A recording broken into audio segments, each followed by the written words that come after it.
chers amis. Bonjour, bonjour. Bonjour.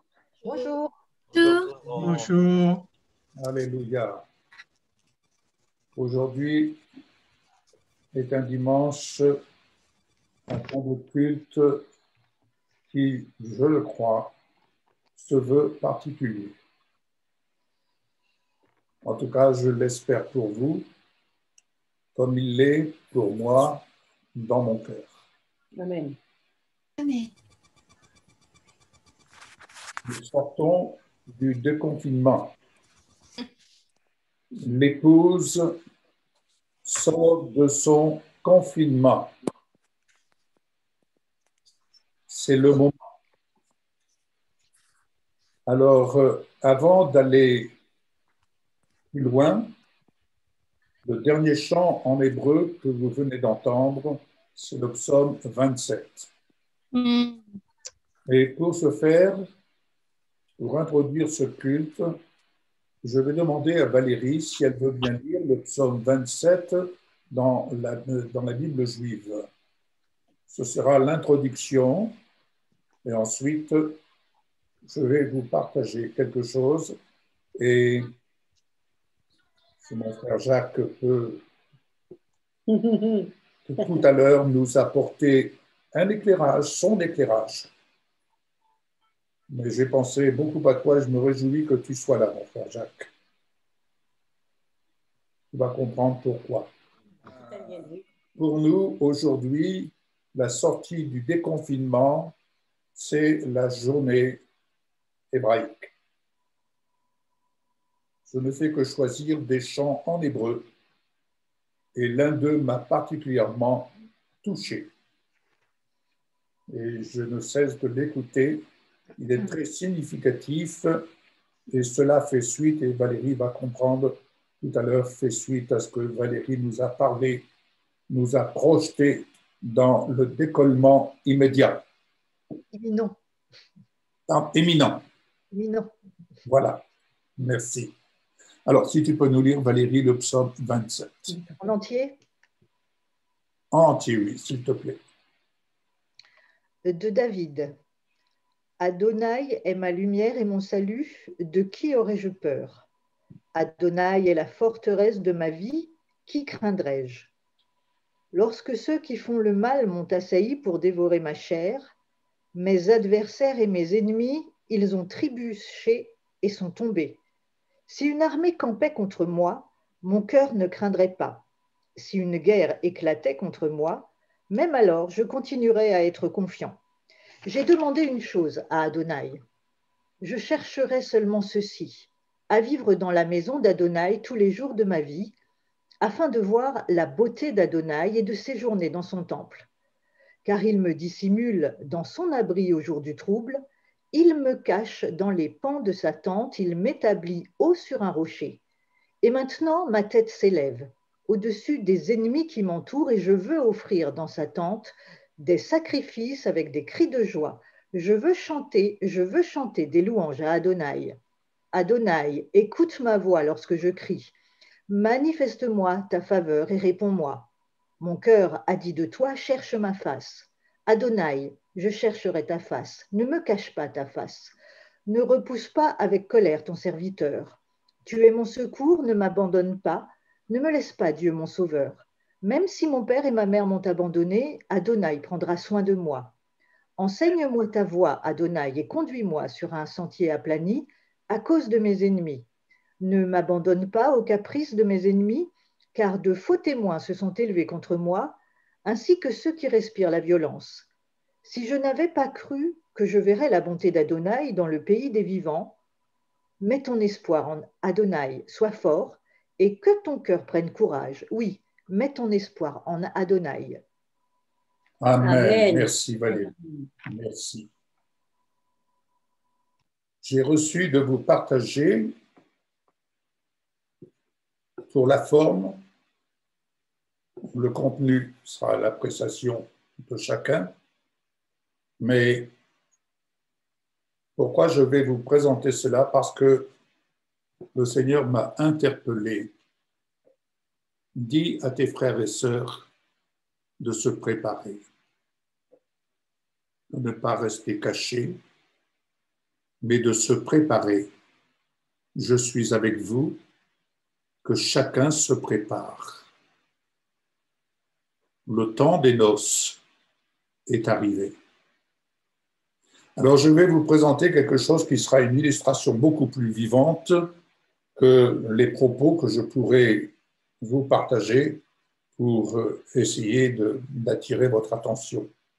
Donc, je vous demande d'écouter et de vous laisser transporter, parce que cela, c'est pour chacun d'entre nous. Amen. Alors, quelques instants, et je fais un partage d'écran et vous allez suivre.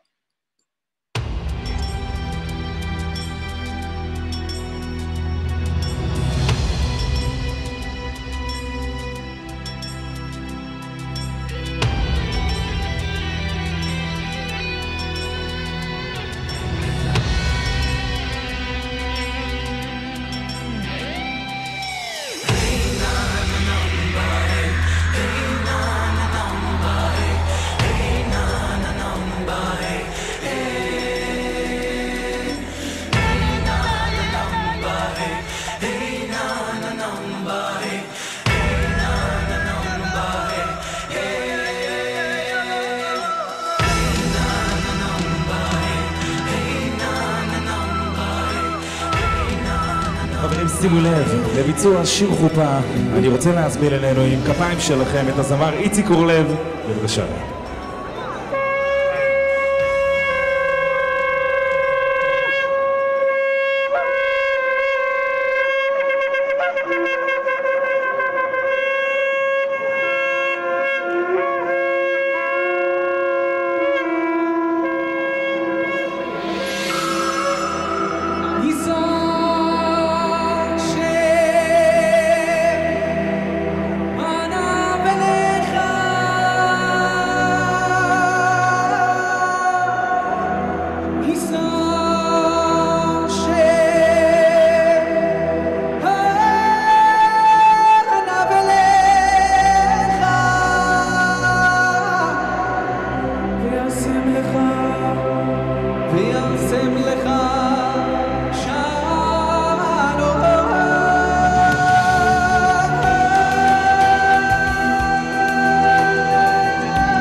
חתן יהונתן מוזמן אל החופה ניסה אשר פניו אליך ניסה אשר פניו אליך וישם לך שלום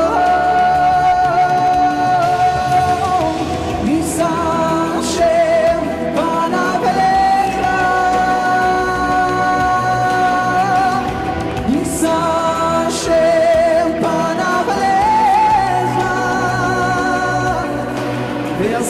לך וישם לך שלום.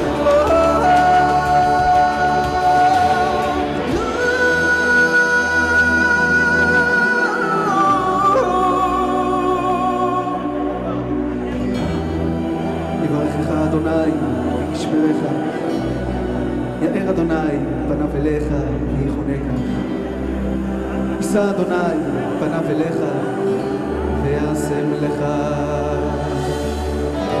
שלום.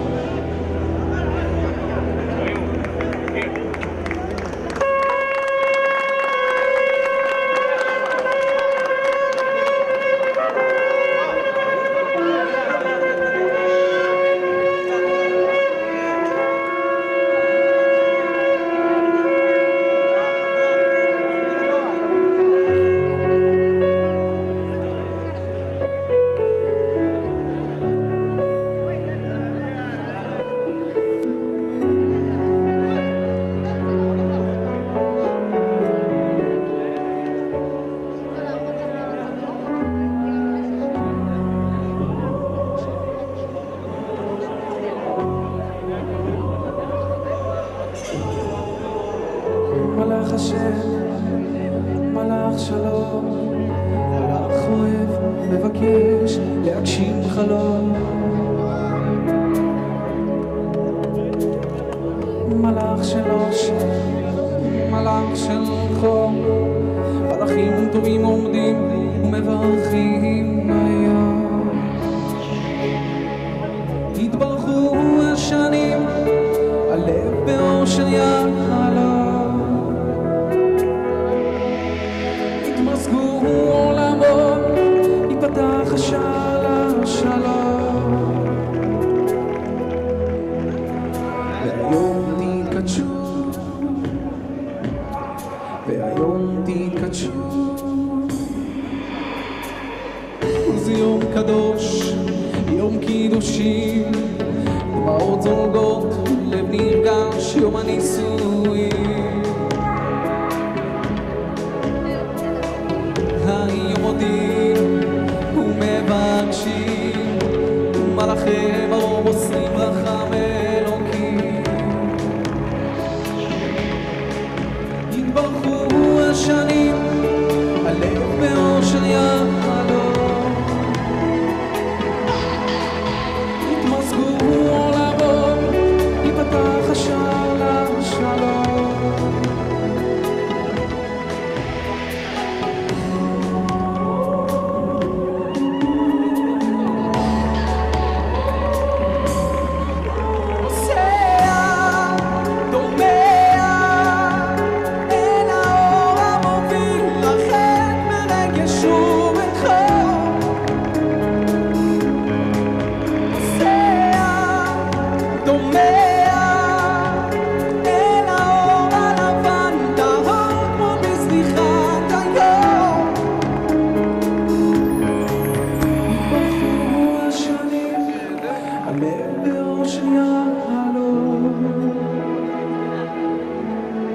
יתמזגו עולמות, ייפתח השער לשלום.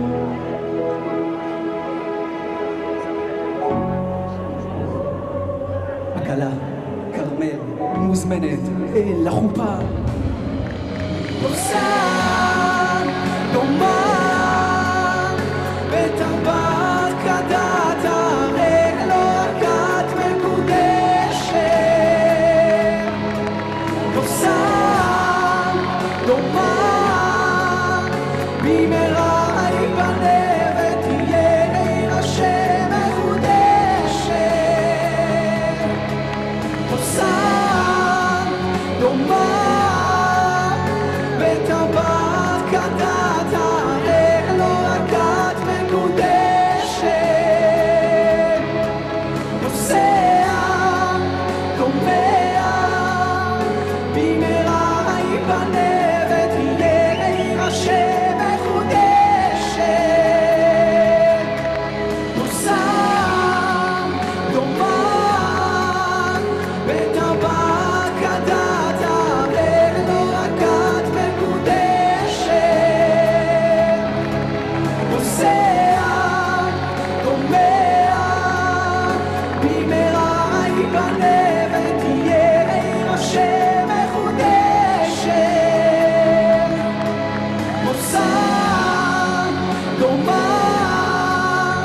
בטבעת כדת ארנו וכת מקודשת נוסע דומע במהרה ייבנה ותהיה עיר השם מחודשת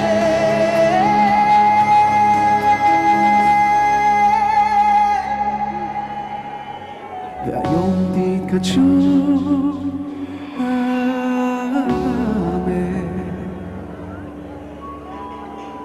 מזל טוב.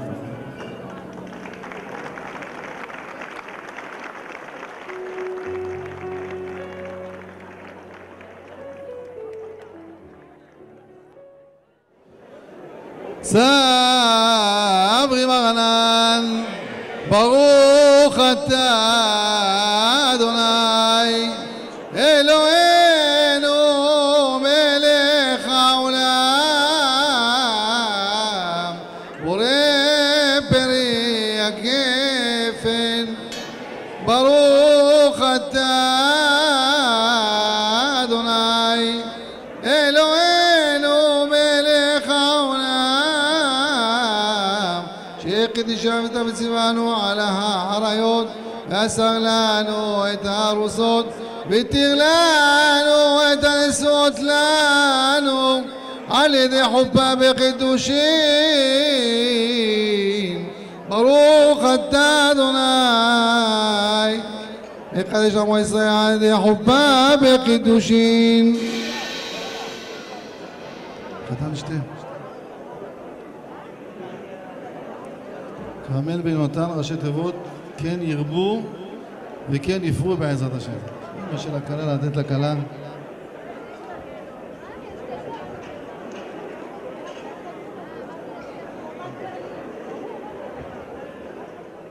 הרי את מקודשת לי בטבעת זו כדת משה וישראל. מקודשת, מקודשת, מקודשת. אמור יוסף.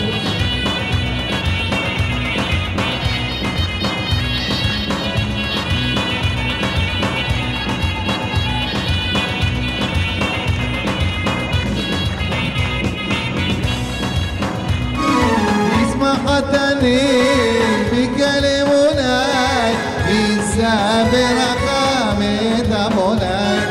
ישמח חתני בקל אמוני יישא ברחמת עמוני.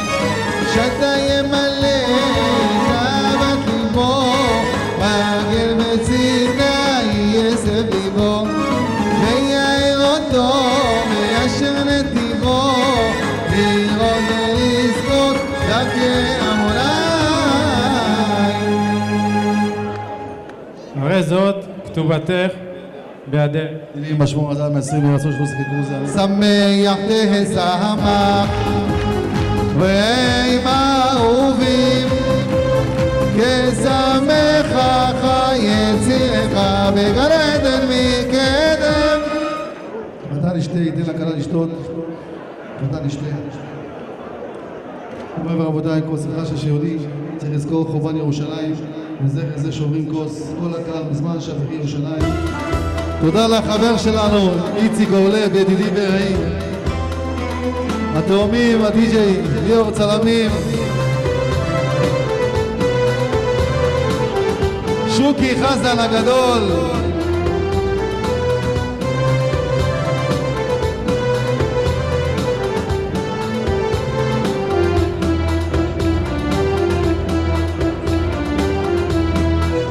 שבחי ירושלים את עמוני הללי אלוקי ציון.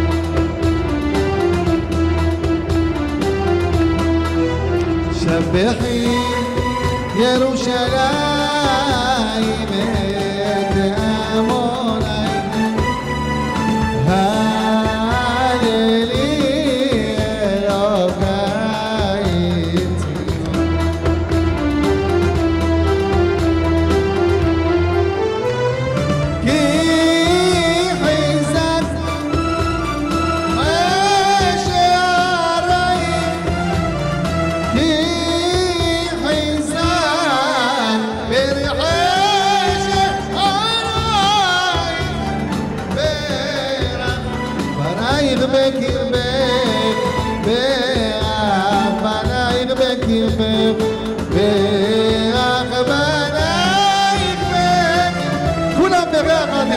ירושלים, מתפלל.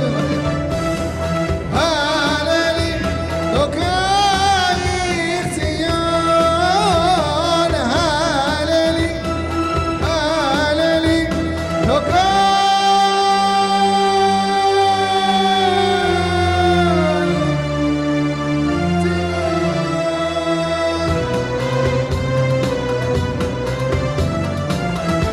תשכח ירושלים, תשכח ימיני, תדבק לשוני לחיקי, אם לא אזכרכי, אם לא אעלה את ירושלים, על ראש שמחתי.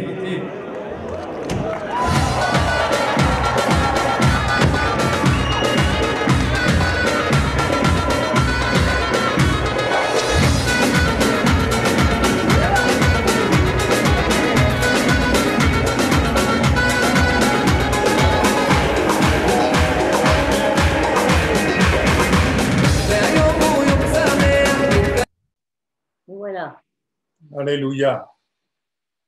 beau mariage. Je ne sais pas comment vous recevez ça, mais personnellement, mon professeur me dit, dis-leur, et je vous le dis, préparez-vous. Amen. Préparez-vous. Ceci est une illustration, mais ce qu'il faut retenir, c'est que l'Esprit du Seigneur, c'est l'Esprit de prophétie. Et ce que l'Esprit du Seigneur nous montre, c'est aussi une façon de nous informer. Préparez-vous. Préparons-nous. Alléluia. Amen. Nous pouvons imaginer le Seigneur vient à notre rencontre. Il vient nous chercher. Mais il nous dit, préparez-vous. Amen. Alors, j'aimerais que l'on prenne dans l'Apocalypse, chapitre 19. Gloire à toi, Jésus. À partir du verset 6, je ne ferai pas beaucoup de commentaires. Je pense que ce que je viens de vous montrer illustre assez bien. Et je prie le Seigneur que vous receviez dans votre cœur ce que l'esprit de prophétie veut nous révéler, nous informer, attirer notre attention. Puis j'entendis comme le bruit d'une foule immense, je suis dans la Bible juive, comme le son des eaux tumultueuses, comme de puissants coups de tonnerre, disant « Alléluia, Adonai ». Dieu des armées du ciel est entré dans son règne. Réjouissons-nous et soyons dans l'allégresse. Rendons-lui gloire, car le temps des noces de l'agneau est arrivé. Et son épouse s'est préparée. On lui a donné de se vêtir d'un fin lin net et éclatant. Le fin lin représente les œuvres justes du peuple de Dieu. Et l'ange me dit, écris, bénis sont ceux qui ont été invités au festin des noces de l'agneau. Puis il ajouta, ce sont là les vraies paroles de Dieu. Je tombai à ses pieds pour l'adorer, mais il dit, ne fais pas cela. Je ne suis qu'un simple compagnon de service comme toi et tes frères qui ont le témoignage de Yeshua. Adore Dieu, car le témoignage de Yeshua est l'esprit de prophétie. Puis je vis le ciel ouvert, et là devant moi se tenait un cheval blanc. Celui qui le montait s'appelle Fidèle et Vrai, et c'est avec droiture qu'il juge et qu'il combat. Ses yeux étaient comme une flamme rougeoyante et il avait de nombreux diadèmes sur la tête. Il portait aussi un nom inscrit que personne ne connaissait sauf lui-même. Il portait un vêtement qui avait été trempé dans le sang et le nom par lequel on l'appelle est la parole de Dieu. Les armées du ciel, vêtues de fin lin blanc et pur, le suivaient sur des chevaux blancs. et de sa bouche sortait une épée affilée pour frapper les nations. Il les dirigera avec un sceptre de fer. C'est lui qui foule le pressoir, duquel s'échappe le vin de l'ardente colère d'Adonai, Dieu des armées du ciel. Sur son vêtement et sur sa cuirasse est écrit un nom, Roi des rois et Seigneur des seigneurs. Amen. Roi des rois, Seigneur des seigneurs. Lisons dans le chapitre 21, à partir du verset 9, vous pourrez reprendre chez vous et lire entièrement. Verset 9. Un des 7 anges qui avait les 7 coupes remplies des 7 derniers fléaux m'approcha et dit, viens, je vais te montrer la fiancée, l'épouse de l'agneau. Il me transporta en esprit au sommet d'une grande et haute montagne et me montra la ville sainte, Yerushalayim, descendre du ciel d'auprès de Dieu. Elle avait la Shekinah de Dieu et resplendissait comme un joyau inestimable, comme un diamant à l'éclat cristallin. Elle avait une grande et haute muraille avec 12 portes. Aux portes se tenaient 12 anges. Sur les portes étaient inscrits les noms des 12 tribus d'Israël. Il y avait 3 portes à l'est, 3 portes au nord, 3 portes au sud et 3 portes à l'ouest. La muraille de la ville était construite sur 12 pierres de fondation, sur lesquelles étaient inscrits les 12 noms des 12 émissaires de l'agneau. Alléluia. Je m'arrête là. Allons dans le livre de la Genèse, chapitre 24. Vous connaissez l'histoire du serviteur d'Abraham qui va chercher l'épouse pour son serviteur, son maître Isaac. Alors, chapitre 24, verset 10.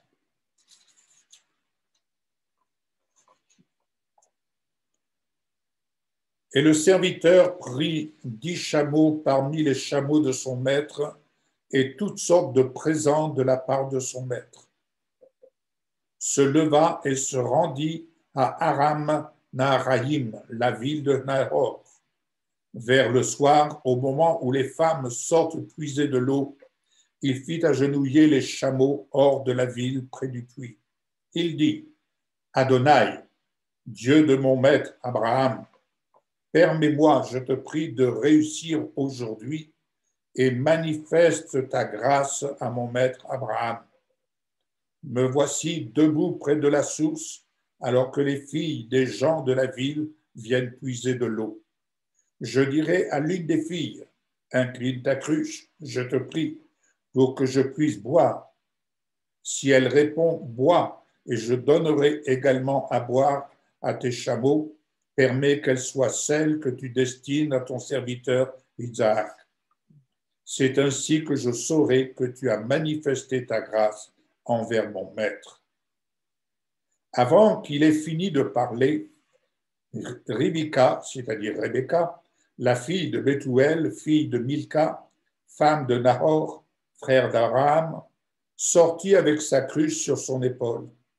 La jeune fille était très belle, vierge et n'avait jamais eu de relation sexuelle avec aucun homme.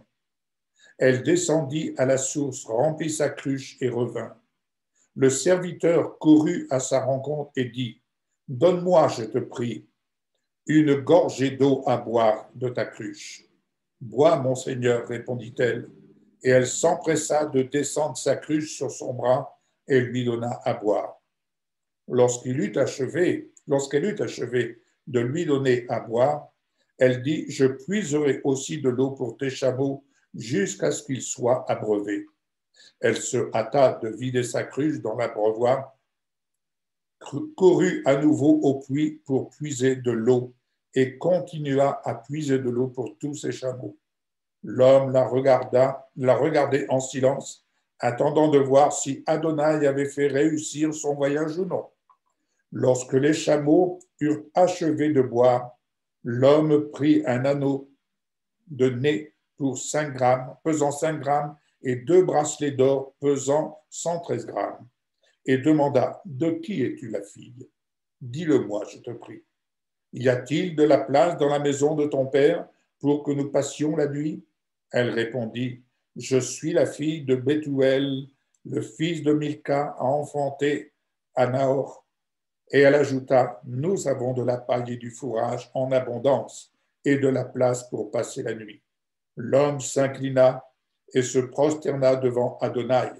Et il dit « Béni soit Adonai, Dieu de mon maître Abraham, qui n'a pas abandonné son amour fidèle pour mon maître, car Adonai m'a guidé vers la maison de la famille de mon maître. » La jeune fille courut à la maison de sa mère et raconta ce qui était arrivé.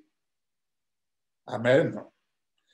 Plus loin, allons au chapitre, au verset 55. Attendez, je dis pas de bêtises. Oui, 55. Son frère et sa mère, donc le frère de Rebecca, dirent que la jeune fille reste avec nous quelques jours, au moins 10.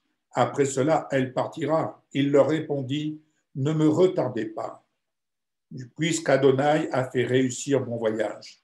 Mais laissez-moi retourner vers mon maître. Ils dirent, nous allons appeler la jeune fille et voir ce qu'elle dit. Ils appelèrent Rivka et lui demandèrent, veux-tu aller avec cet homme? Et elle répondit, j'irai. Alors ils laissèrent partir leur sœur Rivka avec sa nourrice, le serviteur d'Abraham et ses hommes. Ils bénirent Rivka par ces paroles, notre sœur, soit la mère de millions et que les descendants possèdent les villes de ceux qui les haïssent. Et Rivka et ses servantes montèrent sur les chameaux et suivirent l'homme. Et le serviteur prit Rivka et alla son chemin. Or, un soir, après avoir suivi la route de Be'er Lahai-Roi, car il vivait dans le Negev, Isaac sortit dans les champs, et alors qu'il leva les yeux, il vit les chameaux qui approchaient. Rivka leva aussi les yeux, et lorsqu'elle aperçut Isaac, elle se hâta de descendre du chameau. Elle dit au serviteur, « Qui est cet homme marchant dans le champ à notre rencontre ?» Lorsque le serviteur répondit, « C'est mon maître », elle prit son voile et se couvrit. Le serviteur dit à Isaac tout ce qu'il avait fait. Puis Isaac la conduisit dans la tente de sa mère Sarah et prit Rivka. Et elle devint sa femme et il l'aima. C'est ainsi que Isaac fut réconforté de la perte de sa mère. Alléluia. Amen. Que l'épouse se prépare. Que l'épouse se prépare. Le Saint-Esprit vient, c'est l'esprit de prophétie. Le Saint-Esprit vient chercher l'épouse. Il vient à la rencontre de l'épouse pour la conduire là où elle est attendue. Amen. Amen. C'est, je dirais, le simple message que j'ai reçu de mon cœur et je dis cela pour chacun et chacune d'entre vous, comme cela m'a été dit pour moi-même.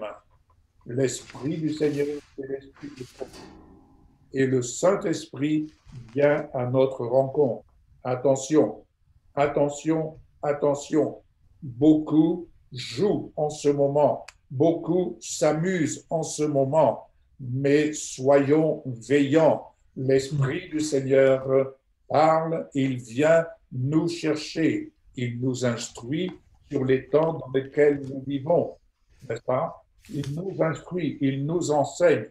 Faut-il être attentif et veillons sur notre cœur. Vous savez, ce qui m'a interpellé, je ne comprends rien en hébreu, soyez tout de suite informés, mais par contre, c'est quelque chose qui m'a interpellé dans le cœur. C'est quelque chose qui m'a interpellé dans le cœur. Il y a tous des éléments qu'on n'a pas forcément et que je n'ai pas forcément tout compris, Mais à une chose certaine, j'ai pu décrypter dans ce mariage, j'ai pu décrypter suffisamment d'éléments qui nous permet vraiment de pouvoir dire le Saint-Esprit vient nous chercher, vient nous avertir, de nous réjouir. Et c'est pourquoi nous pouvons nous réjouir en espérance de ce qui nous attend à l'arrivée, lorsque nous allons aller avec le Saint-Esprit à la rencontre du Seigneur, qui lui-même vient à notre rencontre. Car n'oublions pas, si nous faisons un pas, lui, il fait un pas. Et comme tout élément, lorsqu'on s'approche d'un élément, n'est-ce pas, l'élément s'approche de nous, n'est-ce pas? Il ne bouge pas, mais c'est nous qui nous approchons et lui, bien entendu, par voie de conséquence, s'approche de nous. Alléluia. Béni soit le Seigneur. Préparons-nous, détachons-nous des choses de la terre. Détachons-nous des choses de la terre. Amen. Ne nous laissons point encombrer par les choses de la terre. C'est pourquoi nous sommes encore invités à revêtir Jésus-Christ. Et revêtir Jésus-Christ, c'est revêtir ses œuvres justes. Alors, portons les fruits qui font partie de ce revêtement. Revêtir Jésus-Christ, revêtir sa nature, revêtir son esprit, revêtir sa façon de voir. Revêtir, c'est apprendre à connaître ce que nous allons vivre avec lui et ce qu'il va nous faire vivre avec lui face à tout ce qui se passe d'injustice autour de nous. Amen. Nous ne saurons jamais assez, nous n'aurons jamais assez de temps pour dire sans cesse, pour dire et redire sans cesse, bien-aimés, ne nous justifions pas. Ne nous justifions pas par rapport à nos faiblesses. Nous savons, nous connaissons nos faiblesses, mais connaissons que l'Esprit du Seigneur, c'est l'esprit de prophétie, et l'esprit de prophétie fait de nous des vainqueurs. L'esprit de prophétie fait de nous des vainqueurs. Et n'oublions pas que le cheval blanc, n'est-ce pas, celui qui le monte, s'appelle fidèle et véritable, c'est le cheval du vainqueur. Amen. Alléluia. Et c'est à sa suite que nous allons être entraînés, n'est-ce pas, dans cette phase tellement importante où, je dirais, à mon humble avis, ça va être le plus grand réveil que nous allons connaître, le réveil de la gloire. Le réveil de la gloire que nous allons vivre. Parce que si nous lisons la suite dans le livre de l'Apocalypse, vous pourrez le relire, vous allez vous apercevoir que mal va s'en prendre à ceux qui ont refusé d'entendre. À ceux qui ont refusé d'entendre. Alléluia. Merci Seigneur de nous faire entendre ce que tu veux nous faire entendre. Et nous disons, Amen, Alléluia. Nous entendons Seigneur et nous nous mettons, nous nous levons en marche, nous nous détournons des choses vaines pour nous attacher aux réalités, pour nous attacher à la vérité, pour nous attacher à ta fidélité et pour nous présenter devant toi, pour aller à ta rencontre et vraiment nous laisser transporter. Nous laisser transporter. Je vous disais vendredi dernier, ayez cette audace de voyager en esprit. Ayez cette audace de voyager en esprit. Et vous allez vous apercevoir qu'en voyageant dans l'esprit, mes bien-aimés, le Saint-Esprit va vous amener à vous détacher. C'est lui qui va faire cette œuvre. Vous n'avez pas d'effort à faire. C'est lui qui va faire cette œuvre, à être détaché.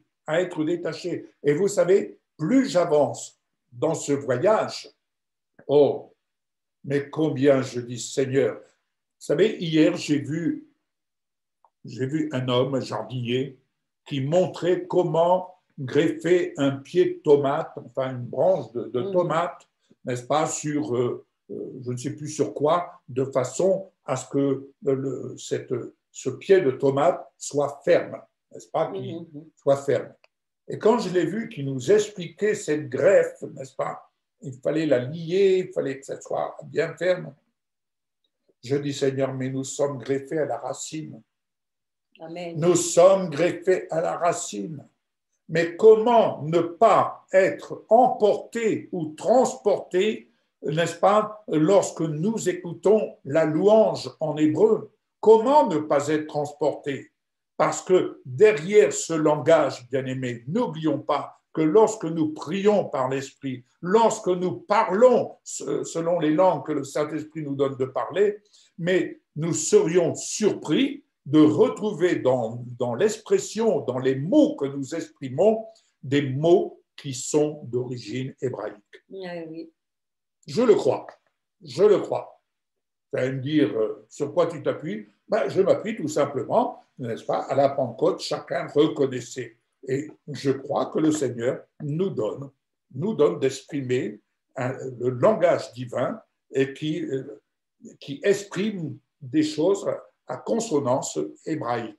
Donc, laissons-nous transporter en esprit et en vérité. Laissons-nous voyager et vous allez voir combien votre cœur, combien le Saint-Esprit dans votre cœur va vous amener à être de plus en plus greffé à la racine qu'est le peuple d'Israël.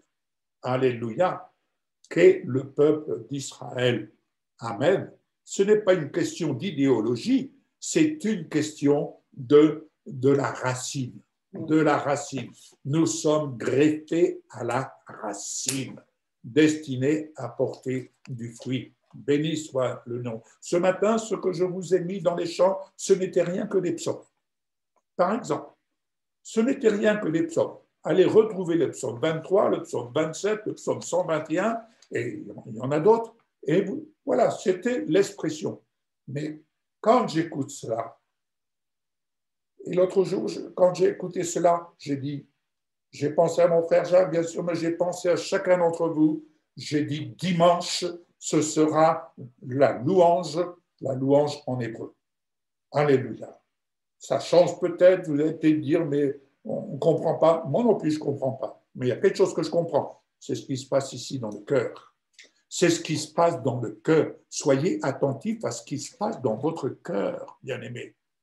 Soyez attentifs à ce qui se passe dans votre cœur. Béni soit le nom du Seigneur. Amen. Voilà ce que je voulais vous partager. Je vais laisser la place à ma petite sœur, à mon amie Valérie. Mais je dis un grand Amen. Alléluia. Un grand Amen. Alors, Amen. Dimanche dernier, je vous ai parlé de l'épouse, en faisant ressortir un aspect de sa personnalité, une guerrière, au travers du Cantique des Cantiques. Eh bien, nous allons revenir là où nous en étions restés dimanche dernier, au Cantique des Cantiques. C'était le Cantique des Cantiques au chapitre 6 et au verset 10. Cantique des Cantiques, chapitre 6, 10. Chapitre 6, verset 10.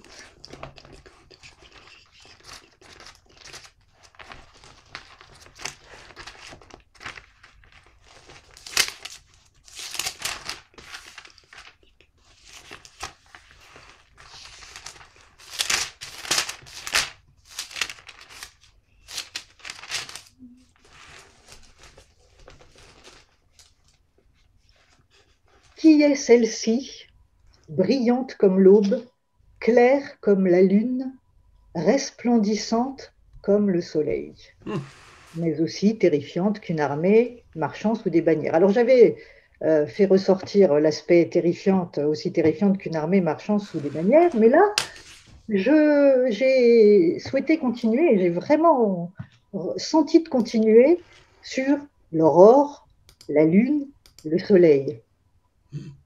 Cela nous ramène au commencement, à la création, à nos origines. Cette épouse, elle fait partie des éléments uniques de la création et nous allons découvrir qu'elle fait partie intégrante du plan, du projet de Dieu dès le commencement. Alors, retournons au commencement, c'est-à-dire dans la Genèse, dans Bereshit en hébreu. Alors, Genèse 1, versets 14 à 19.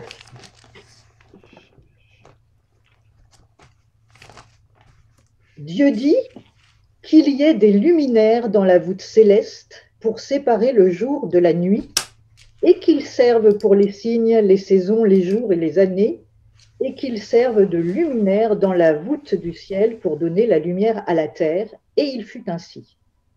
Dieu fit les deux grands luminaires, le plus grand luminaire pour gouverner le jour et le plus petit luminaire pour gouverner la nuit et les étoiles.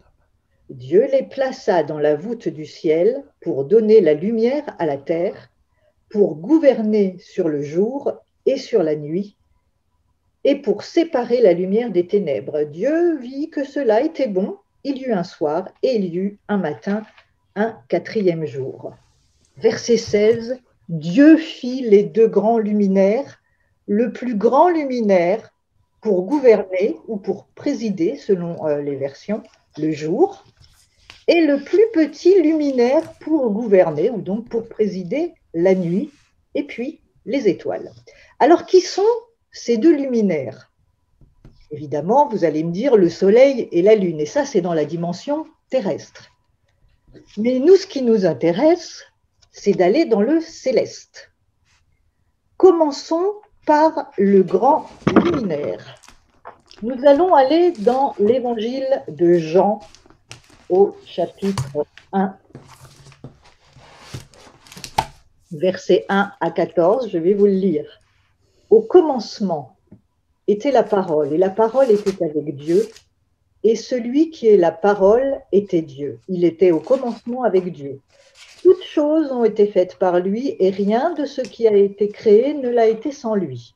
En lui était la vie, et la vie était la lumière des hommes. La lumière brille dans l'obscurité, et l'obscurité ne l'a pas dominée. Il y eut un homme envoyé de Dieu, son nom était Yohanan, c'est-à-dire Jean. Il vint pour être un témoignage et pour rendre témoignage de la lumière, afin que par lui, tous puissent mettre leur confiance en Dieu et lui être fidèles. Il n'était pas lui-même la lumière, non, il est venu pour rendre témoignage de cette lumière. Cette lumière était la vraie lumière qui éclaire tout homme venant dans le monde. Elle était dans le monde a été fait par elle, et pourtant le monde ne l'a pas connue. Elle est venue dans son propre pays, et pourtant les siens ne l'ont pas reçue. Mais à tous ceux qui l'ont reçue, à ceux qui ont mis leur confiance en sa personne et en sa puissance, elle a donné le droit de devenir enfant de Dieu, non d'une lignée par le sang, d'une volonté charnelle ou d'une volonté humaine, mais par Dieu. La parole est devenue un être humain et a habité parmi nous, et nous avons vu sa Shekinah, la Shekinah du Fils unique de Dieu, pleine de grâce et de vérité. Au commencement, est-ce que vous aviez déjà remarqué? Certainement. Moi, j'ai souvent des déclics un peu tardifs. Est-ce que vous avez donc remarqué que l'évangile de Jean commence exactement comme la Genèse? Imaginez si l'évangile de Jean avait été placé en tête des évangiles, le Nouveau Testament et l'Ancien Testament débuteraient exactement par les mêmes paroles, c'est-à-dire au commencement. Petite parenthèse. Alors revenons au grand luminaire. Le grand luminaire, c'est le soleil. Malachie 4, au verset 2, nous dit « Pour vous qui craignez mon nom, le soleil de justice se lèvera avec la guérison sous ses ailes. » Amen.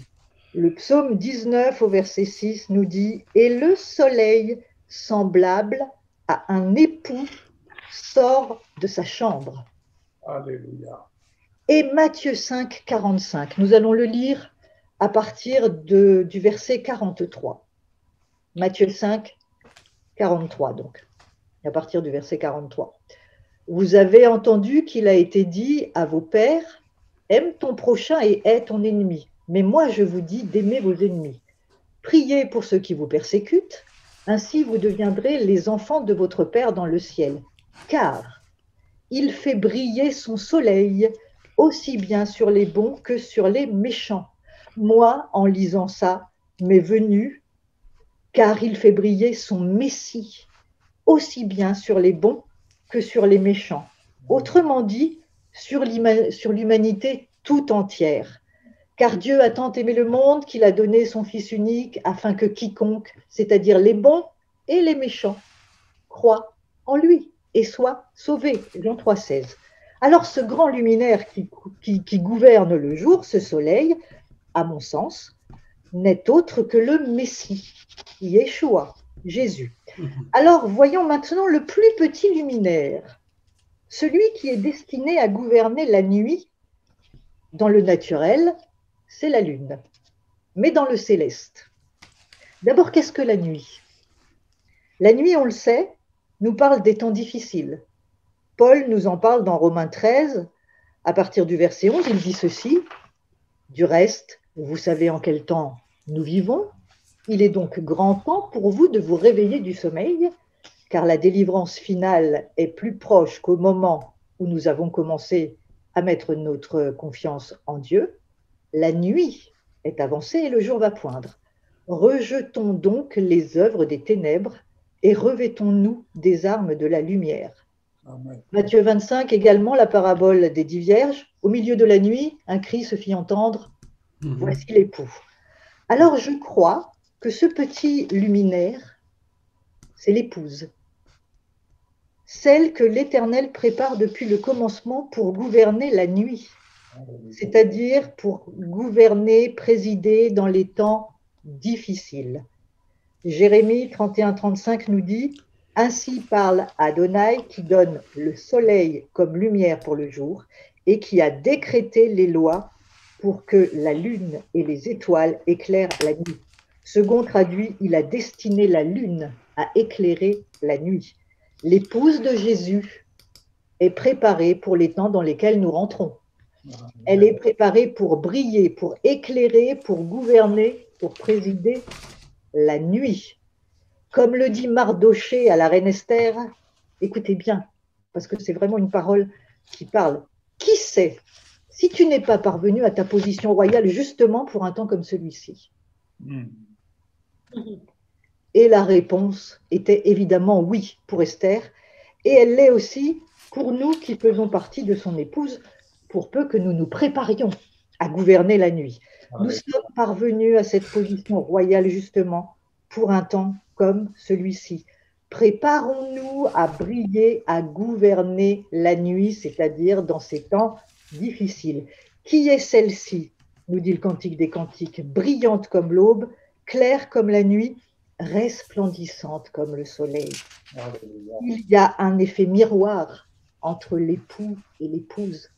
Elle est resplendissante comme le soleil parce qu'il y a cet effet miroir avec son bien-aimé. Alors maintenant, les étoiles. Vous noterez que les étoiles ne gouvernent pas. Elles sont aux côtés de la Lune et elles sont visibles la nuit. Les étoiles, on ne les voit que la nuit, d'ailleurs la Lune aussi. Alors évidemment, les étoiles sont la postérité d'Abraham, mais dans ce cas précis, je crois qu'il s'agit des anges. Et tu en as parlé, Yves, en lisant Apocalypse. Et je vais revenir moi aussi dans Apocalypse, Apocalypse 1, au verset 16. Mais nous allons lire du verset 9 au verset 20. Apocalypse 1, 9 à 20. Moi, Yohanan, qui suis votre compagnon dans les souffrances, dans la royauté et dans la persévérance, à cause de notre union avec Yeshua, j'ai été exilé à Patmos pour avoir annoncé le message de Dieu et pour avoir rendu témoignage de Yeshua. Le jour du Seigneur, l'Esprit me saisit et j'entendis derrière moi une voix forte, comme une trompette disant « Écris sur un rouleau ce que tu vois et envoie-le aux 7 communautés messianiques, à Éphèse, à Smyrne, à Pergame, à Thyatire, à Sardes, à Philadelphie, à Laodicée. Je me retournai pour voir qui me parlait, et m'étant retourné, je vis 7 ménorotes d'or. Et parmi les ménorotes se tenait comme un fils d'homme vêtu d'une robe qui descendait jusqu'à ses pieds et d'une ceinture d'or autour de la poitrine. Sa tête et ses cheveux étaient blancs comme de la laine blanche, comme la neige. Ses yeux étaient comme une flamme ardente. Ses pieds brillaient comme du cuivre poli que l'on aurait raffiné dans la fournaise. Sa voix sonnait comme celle des grandes eaux. Dans sa main droite, il tenait 7 étoiles. De sa bouche sortait une épée affilée à double tranchant, et son visage ressemblait au soleil qui brille dans tout son éclat. Quand je le vis, je tombai à ses pieds comme mort. Il posa sa main droite sur moi et me dit « N'aie pas peur. Je suis le premier et le dernier, le vivant. J'étais mort, mais regarde, je vis maintenant. et pour toujours. Je détiens les clés de la mort et du Sheol. Écris donc ce que tu vois, aussi bien les choses qui doivent arriver maintenant que celles qui doivent arriver ensuite. Voici le sens caché des 7 étoiles que tu as vues dans ma main droite et des 7 menorahs d'or. Les 7 étoiles sont des anges. Et des 7 communautés messianiques, et les 7 ménorotes sont les 7 communautés messianiques. Vous avez remarqué que le Seigneur nous rappelle depuis quelque temps, et ce n'est pas un hasard, que les anges, les puissants en force, sont à nos côtés, des ministères au service de ceux qui doivent hériter du salut. Ça fait plusieurs réunions que nous avons, que le Seigneur nous interpelle sur les anges à nos côtés. Ce sont nos compagnons de service. Alors, dans la nuit, dans les temps difficiles, l'activité des anges va s'accroître. En tout cas, ils sont déjà en action. Oui. Mais je crois qu'ils vont encore plus être en action et que nous allons collaborer avec eux et eux avec nous. Ils sont nos compagnons de service. Il le dit, tu l'as dit en lisant l'Apocalypse tout à l'heure. La lune préside à la nuit et les étoiles sont à ses côtés pour l'aider. La lune est l'épouse qui se prépare pour ces temps et c'est celle, je le crois en tout cas, qui est appelée à briller dans la nuit, qui dans ces temps difficiles. Les étoiles sont appelées à ses côtés à œuvrer pour ces temps difficiles. Alors pour terminer, je vous invite à lire Ésaïe au chapitre 30. Entendu le verset. Alors 23, du verset 23 au verset 26. Alors il vous donnera de la pluie pour semence, que vous utiliserez pour ensemencer votre pays, et la nourriture qui provient du sol sera riche et abondante. Lorsque ce jour viendra, votre bétail paîtra dans des pâturages spacieux. Les bœufs et les ânes qui travaillent la terre mangeront une mixture savoureuse, vannée et sans paille, étendue par la fourche et la pelle. Sur toute haute montagne et colline élevée, il y aura des cours d'eau et des ruisseaux au jour d'un grand massacre lorsque la tour tombera. Et, verset 26, la lumière de la lune sera aussi vive que la lumière du soleil. Et la lumière du soleil sera 7 fois plus forte, comme la lumière des 7 jours en un seul, le jour où Adonai pansera les plaies de son peuple et guérira la contusion provoquée par le coup. Le grand luminaire et le petit luminaire, je crois, sauf erreur de ma part, et merci Jacques qui est là et qui pourra apporter une rectification si jamais je me trompe. Le grand luminaire, c'est Yeshua le Messie. Le petit luminaire, c'est son épouse. Et les étoiles sont les anges. Et nous sommes dans cette dimension des temps, de la fin, de la nuit qui arrive et pour laquelle nous sommes, nous l'épouse de Jésus, appelés à briller, à présider. Alors préparons-nous à briller, à présider dans ces temps dans lesquels nous rentrons pour partir ensuite à la rencontre de notre époux. Voilà ce que je voulais vous partager ce matin. Merci Seigneur. Je vais encore ajouter quelque chose. Pour la lumière de la lune, en fait, la lune n'émet pas de lumière, mais on voit la lune parce qu'elle est justement éclairée par le soleil. Donc, comme l'Église est éclairée par Christ. Avant de laisser la parole à notre frère Jacques, merci, parce que je crois vraiment, vous savez, nous sommes dans... nous mettons le pied, si je puis dire, nos pieds, dans une dimension de l'esprit, parce que vous remarquerez que, et comme je l'ai écrit, les messages, nous nous soumettons à l'inspiration que Dieu nous donne pour apporter un message. Il peut arriver qu'on aborde un thème pour une raison quelconque, mais ces temps-ci, vraiment, nous entrons, comme Valérie l'a rappelé, nous avons été amenés à parler des anges. Et là, vous savez, il y a des mots, quand Valérie a parlé du décollement éminent, c'est tous des éléments qu'il faut être attentif parce que l'esprit du Seigneur, c'est l'esprit de la prophétie. Et je crois, à mon humble avis, je crois que au-delà de toutes les prophéties qui se font entendre, c'est comme des sons de cloche, ça carillonne un peu dans tous les sens. On finit par ne plus entendre. On finit par ne plus entendre. Il y a un village en Alsace que Samuel et Mireille connaissent bien, où il y a le carillon du temple protestant et le carillon de l'église catholique. Et à quelques secondes d'intervalle, ils se mettent en route tous les deux. On ne sait plus lequel. Ah, ça, non, ça c'est le temple protestant. Ah non, c'est celui selon le vent, c'est celui de l'église catholique. Enfin bref, ça carillonne tous les deux, ça fait beaucoup de bruit.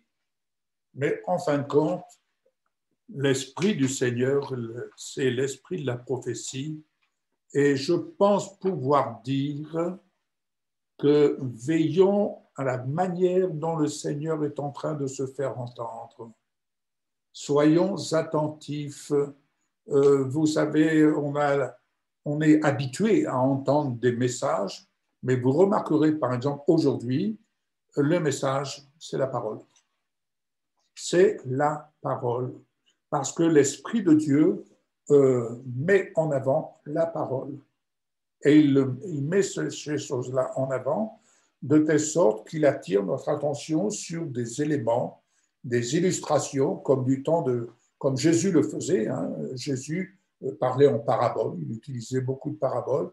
Donc, pour attirer l'attention des siens, eh bien, il utilise des choses, des éléments qui vont attirer l'attention. Et j'aimerais vous dire une chose.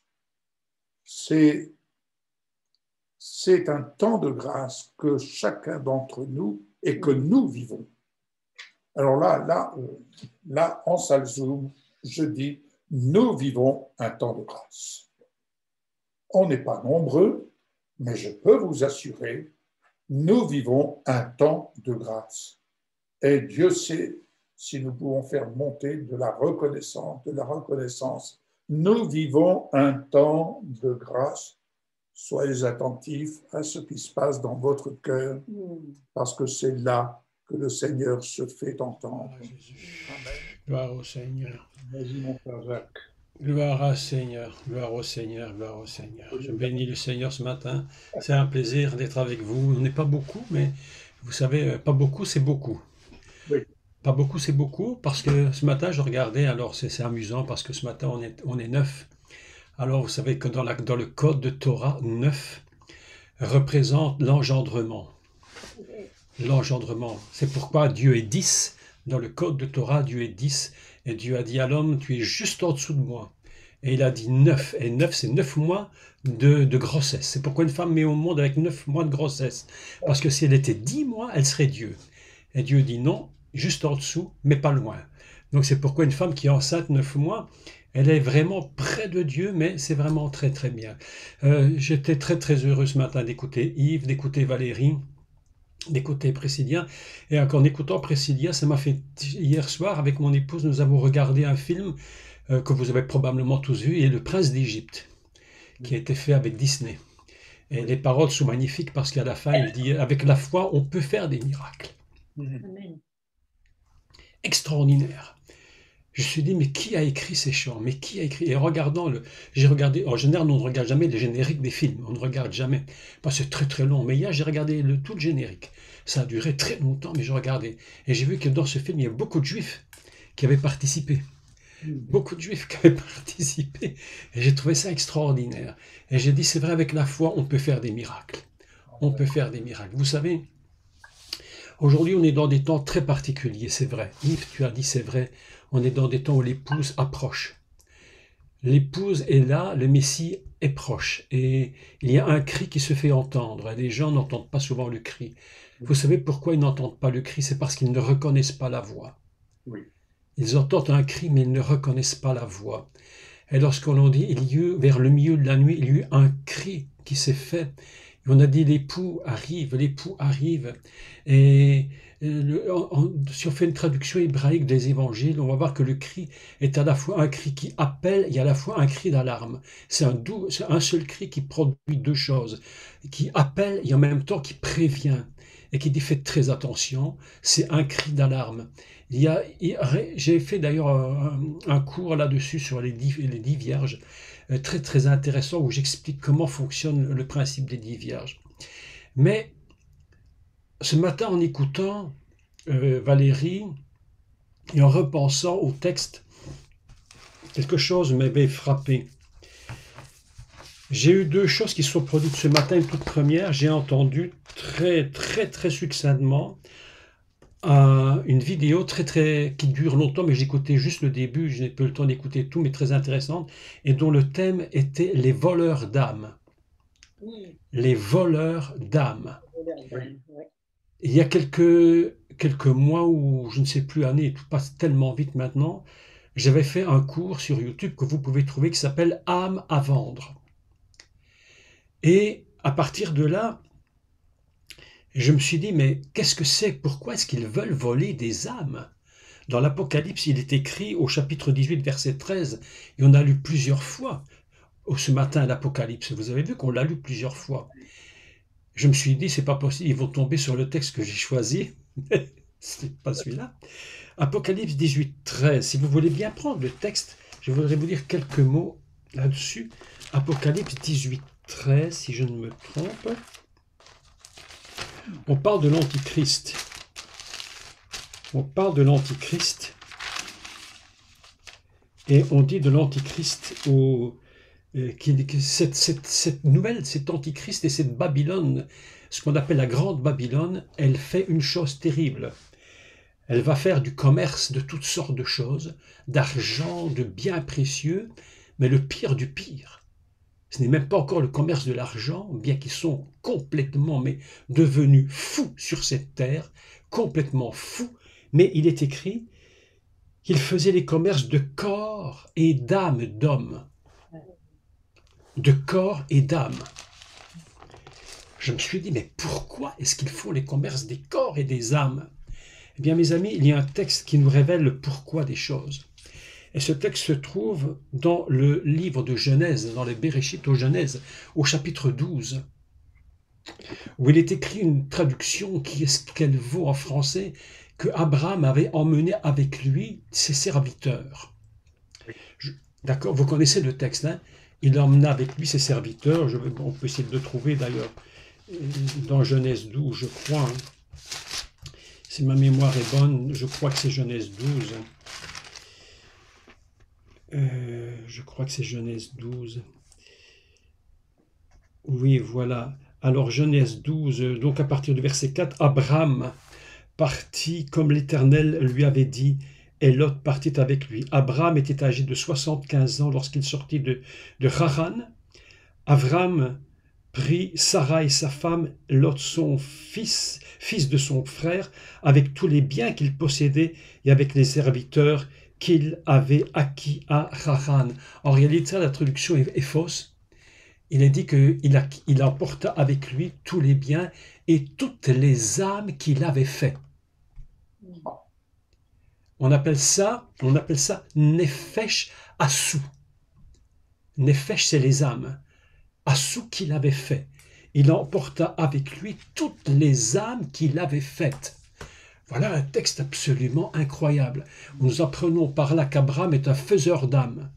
Comment est-ce possible qu'il puisse faire des âmes? Comment un homme comme Abraham peut-il faire des âmes? Où a-t-il été les faire, ces âmes? En fait, je vous avais déjà expliqué, peut-être ici ou ailleurs, je ne sais plus, parce que je ne sais plus où je le dis, parce qu'on dit partout, mais que en fait, Abraham est un personnage tellement incroyable que lorsqu'il est écrit dans le livre de Genèse, toujours au chapitre 2 cette fois, vous allez comprendre un des grands mystères d'Abraham. Je ne sais pas si c'est à vous que je l'ai dit, mais enfin je le redis. De toute façon, c'est des choses qu'on doit réentendre parce qu'on peut les oublier.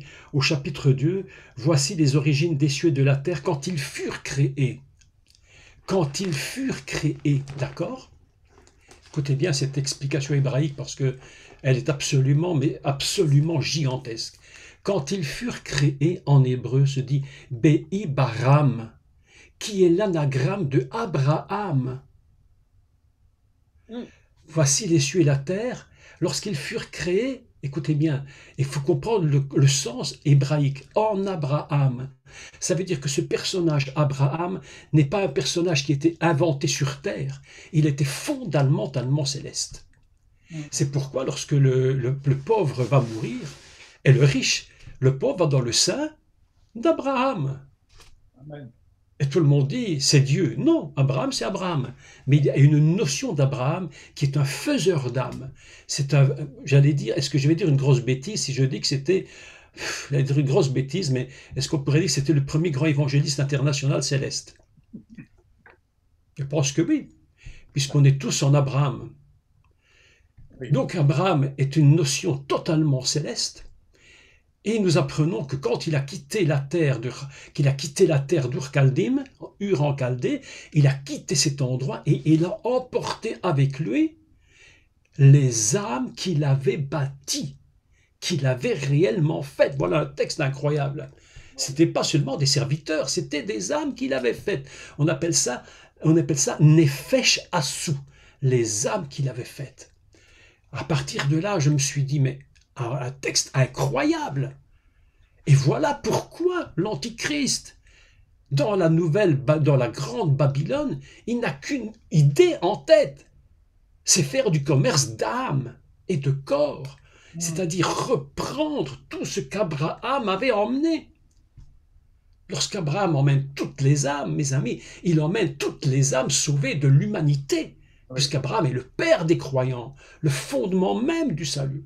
Celui qui entraîne, dit, les Hébreux appellent ça, les Juifs, Abraham Avinu, Abraham notre père. Mais est-ce qu'il n'est pas notre père aussi par la foi? Oui, c'est pourquoi il veut, l'Antichrist et tout ce système qu'il met en place, prendre les Nefesh Assou d'Abraham pour les faire un commerce personnel.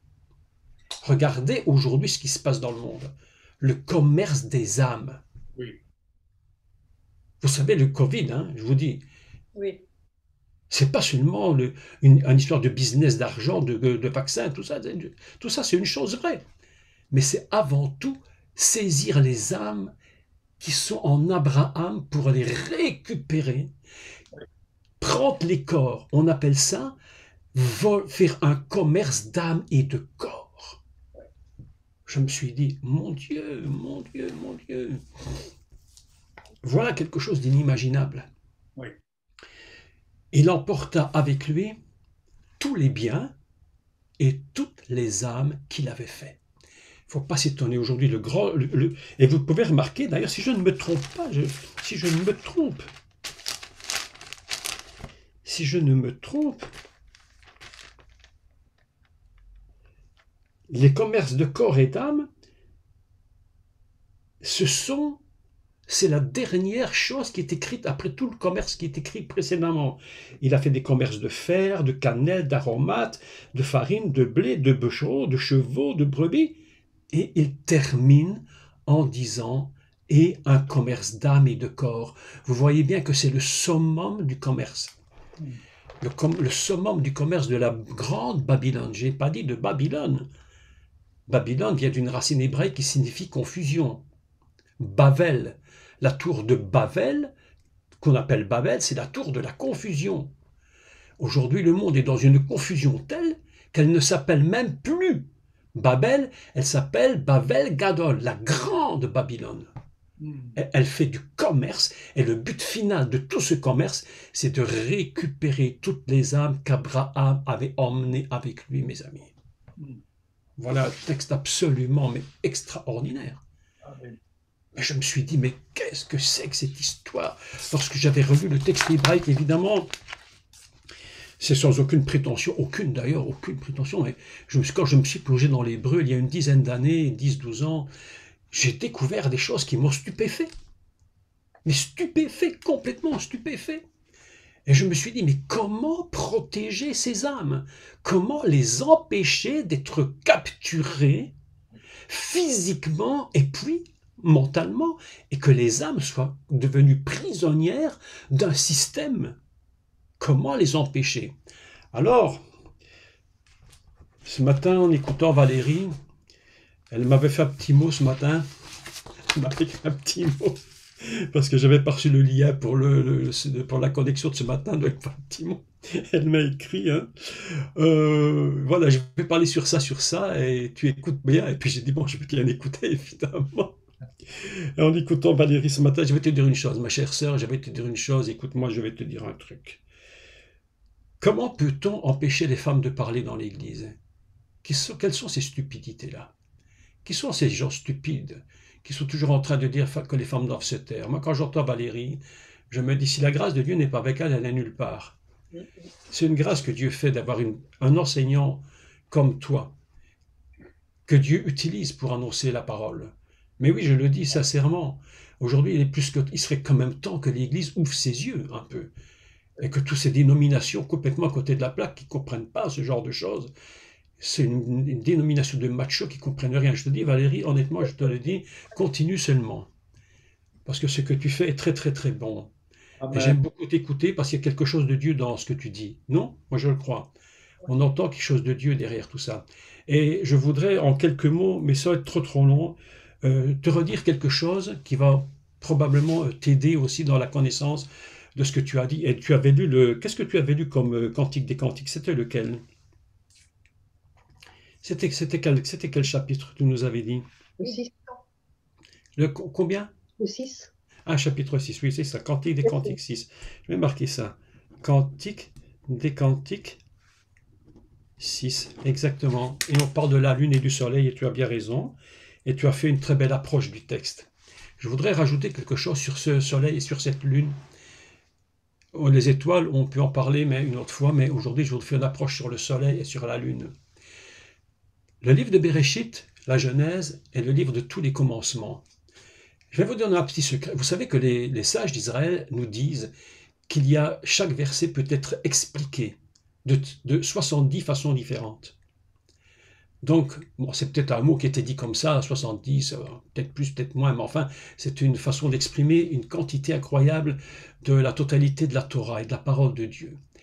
Et lorsqu'on lit un texte comme Genèse, lorsque tu veux commencer un travail pour Dieu ou faire quelque chose pour commencer, la seule référence véritable, c'est la Genèse. Parce que c'est le livre de tous les commencements. C'est là qu'on trouve comment commencer un travail, une œuvre, quelle qu'elle soit d'ailleurs, parce que la Genèse renferme le livre de tous les commencements. Et je pense qu'on devrait bien essayer de comprendre cette introduction de Genèse. Comment fonctionne un commencement? Tout a été dit, mes amis. Tout a été dit. Rien n'a été rajouté par la suite. Ce qui est dit plus tard n'est qu'un décodage de tout ce qui a été dit au commencement. Dieu est éternel, il renferme la totalité. D'ailleurs, lorsque tu lis le livre de Bereshit, ce fut le premier jour, tu supprimes la traduction, ce fut le premier jour, c'est une mauvaise traduction, il faut traduire, c'était le jour de l'unité, le jour 1, qui renferme toute la totalité de l'univers, toute la totalité de la création. Tous les jours de la création sont en fait enfermés dans le 1 du commencement de l'univers. C'est pourquoi si tu veux connaître un commencement, apprends à connaître comment Dieu commence. Et lorsque tu comprends comment Dieu commence, alors tu vas commencer à comprendre comment toi tu commences. Est-ce que vous saviez, j'ai fait un cours, le dernier cours que j'ai fait qui est sur YouTube maintenant, vous pouvez l'écouter d'ailleurs, il est très intéressant, c'est sur la semence. Et j'explique qu'est-ce que c'est que cette semence, je ne sais pas si vous l'avez entendu ou pas, mais où j'explique que le mot gan, le jardin, est un mot qui a le même poids exactement que le mot Torah. La Torah et le jardin, c'est le même. Dieu planta la Torah en Éden et il mit son Adam dans la Torah. C'est un texte incroyable. J'ai dit, mon Dieu, comment tu nous mets dans cette parole? Comment tu nous mets à l'intérieur? Mais il nous met à l'intérieur pour que nous cultivions ce texte. Et nous allons aujourd'hui, matin, en quelques minutes, je vais vous expliquer rapidement qu'est-ce que c'est le soleil et qu'est-ce que c'est la lune. Dans le 4e jour, 4, On pourrait décoder le chiffre 4 pour expliquer pourquoi le soleil et la lune apparaissent le 4e jour, non pas le 3 ni le 5. Mais enfin, passons. 4e jour. Et la Torah nous enseigne qu'il a mis dans le ciel, évidemment, le soleil il est écrit pour marquer les saisons, d'accord? Mais le mot qui est utilisé, c'est un mot hébreu, une racine hébraïque qui est moed. Moed signifie orner. Orner. Dieu a mis le soleil comme garniture dans le ciel. Il a mis la lune comme garniture dans la nuit. Ah bon? Donc déjà, premièrement, on apprend une chose qui est déjà très très magnifique, c'est que Dieu aime nous faire du plaisir et du bien. Il dit, je vais orner le ciel avec le soleil. Et le mot moed, qui signifie orner, c'est vraiment un mot absolument, mais je vais peut-être lire, écoutez, je vais le dire, si je trouve ma petite référence. Moed, c'est un mot qui signifie le temps, les fêtes. Écoutez bien, les fêtes, pas n'importe quoi. Moed, c'est garnir, mais c'est mettre le ciel en fête. C'est également, écoutez bien, ceux qui sont appelés à délibérer dans les assemblées.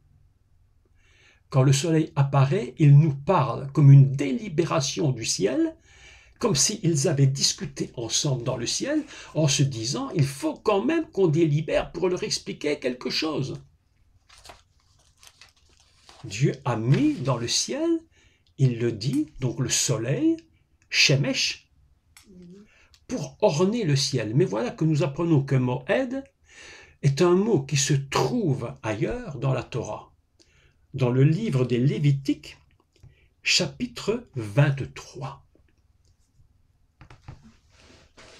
Je vais vous donner un secret de lecture de Torah. Je dis ça spécifiquement pour Valérie parce que je vois que tu fouilles beaucoup dans tout ça, tu as bien raison.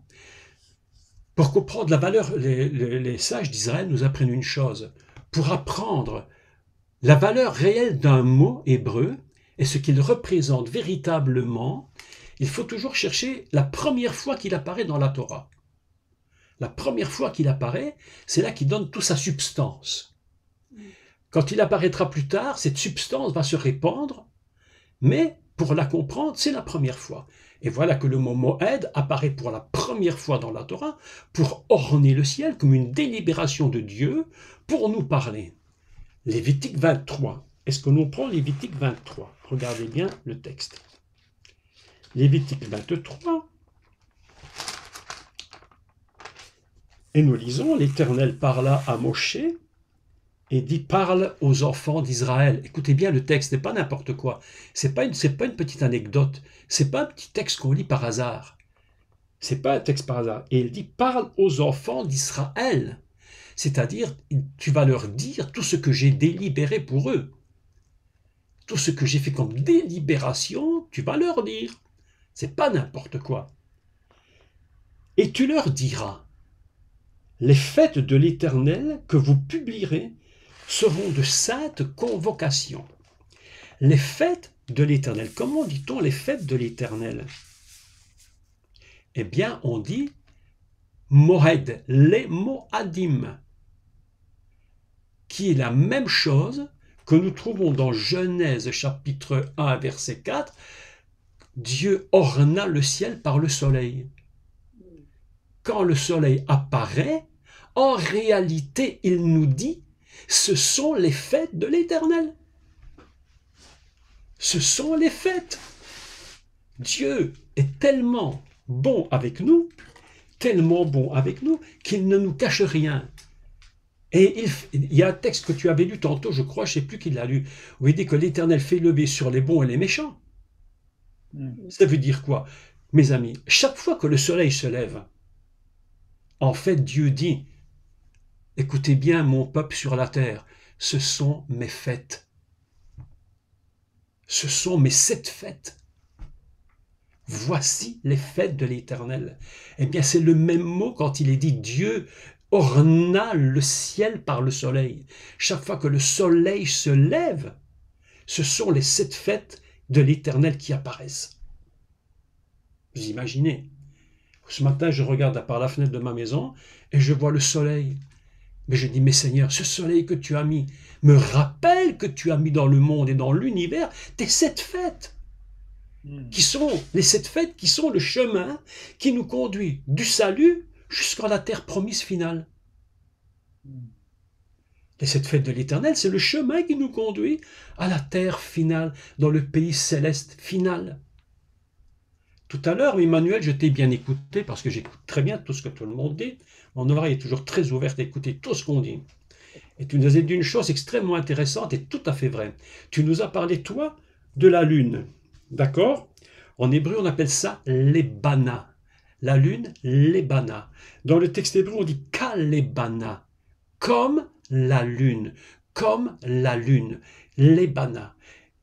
C'était écrit où, ce texte? Eh bien, justement, dans le Cantique des Cantiques, chapitre 6. Comme le soleil et comme la lune. Elle est belle comme le soleil et comme la lune. Mais écoutez ceci. Et Emmanuel, je vais revenir sur ce que tu as dit. C'était très important. La lune n'a pas de lumière. La lune, c'est un astre sans lumière.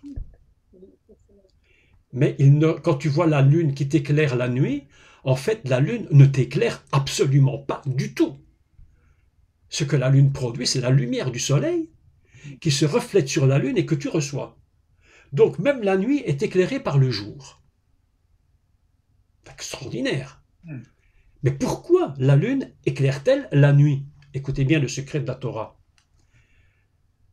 Parce que les fêtes de l'Éternel, qui sont fondamentalement le soleil, dans la conception hébraïque, elles n'éclairent que par la lune la nuit. Et c'est pourquoi les fêtes de l'Éternel, ce sont des fêtes lunaires. Elles sont basées sur la lune. Ce sont des fêtes au cycle lunaire. C'est-à-dire les fêtes ne sont que le reflet de quelque chose qui est beaucoup plus élevé. À chaque fois qu'Israël fait une fête de l'Éternel, en réalité, il est en train de faire quelque chose ici-bas qui n'est que le reflet de ce qui est là-haut. Là-haut, c'est le soleil. Et en bas, c'est la lune. Dieu dit, j'ai mis le soleil pour éclairer, pour orner le ciel. Mais en réalité, quand avons-nous besoin véritablement sur ce monde perdu de la lumière du soleil? La nuit. La nuit. La nuit vient sur le monde d'une façon incroyable. Et c'est par la lumière transmise par les fêtes qui est représentée dans le système solaire par la lune que nous connaissons les 7 fêtes. Et que nous savons que dans la nuit, eh bien oui, les 7 fêtes de l'Éternel sont là pour nous amener dans la terre promise. Un texte absolument magnifique. Extraordinairement magnifique. Et encore une chose intéressante, c'est que chaque étoile dans le ciel est à la fois elle-même un petit soleil ou un grand soleil. C'est-à-dire que tous les enfants d'Abraham, qui sont en finalité l'épouse, nous ne sommes qu'en réalité des lumières qui produisons la lumière fondamentale qui représente qui représente les 7 fêtes de l'Éternel.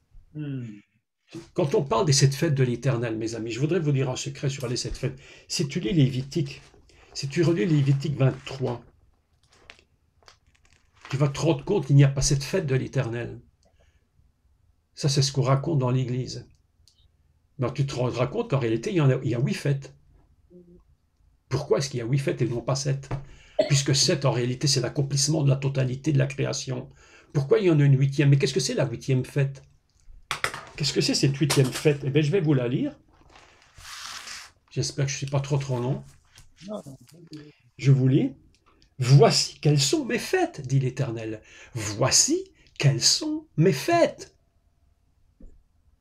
Quel verset, Jacques, s'il te plaît? Chapitre 23 du Lévitique au verset 1, 2. D'accord. Verset 2. Tu leur diras, les fêtes de l'Éternel que vous publierez seront de 7 convocations. Écoutez bien les mots, parce que je vais vous dire 2 mots sur 7 convocations. Je vais vous dire 2 mots après sur ce terme-là.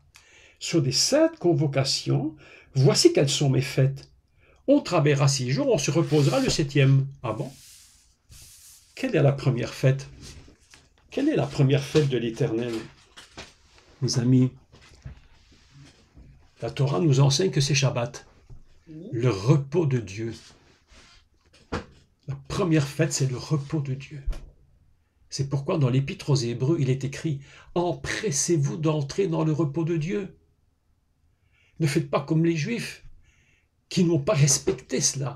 Empressez-vous de rentrer dans le repos. Il n'est pas dit « Empressez-vous de rentrer dans le repos des Juifs ». Il est dit « Empressez-vous ».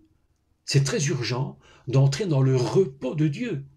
La première fête, c'est le Shabbat divin.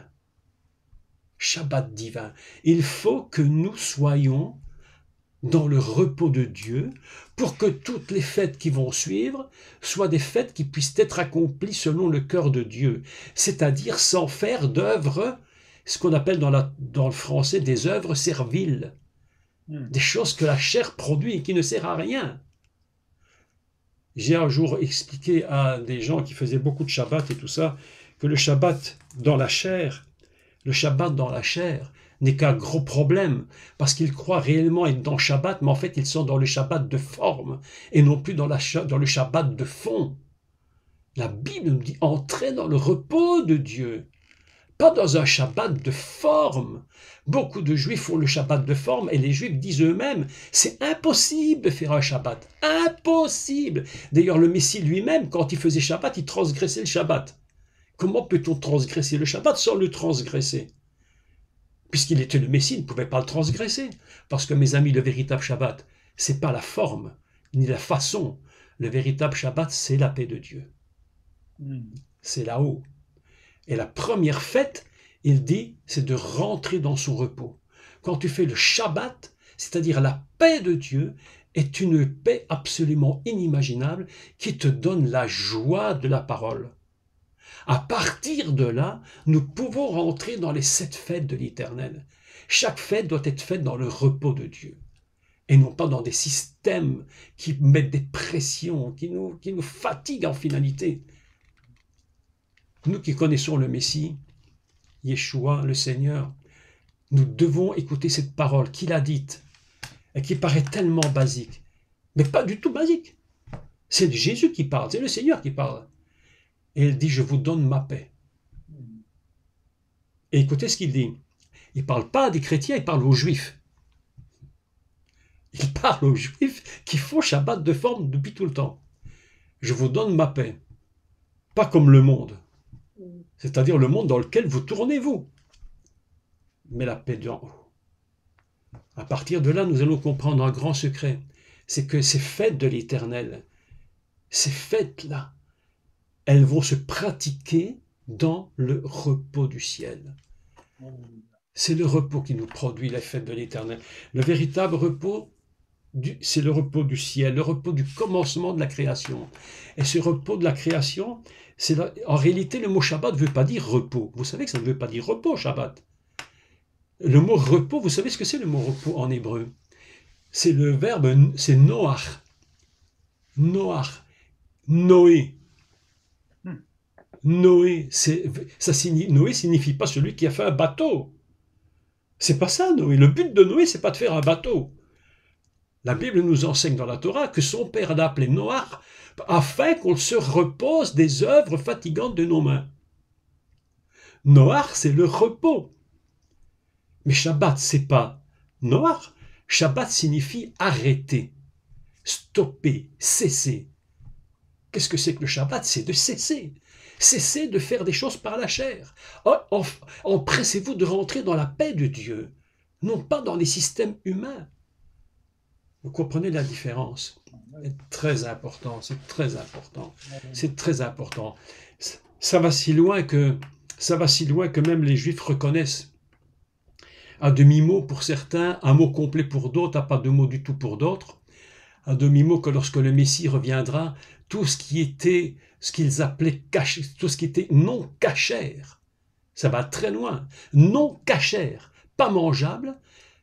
Dieu, ils disent que lorsque le Messie viendra, le temps messianique va venir, alors même ces choses deviendront pures.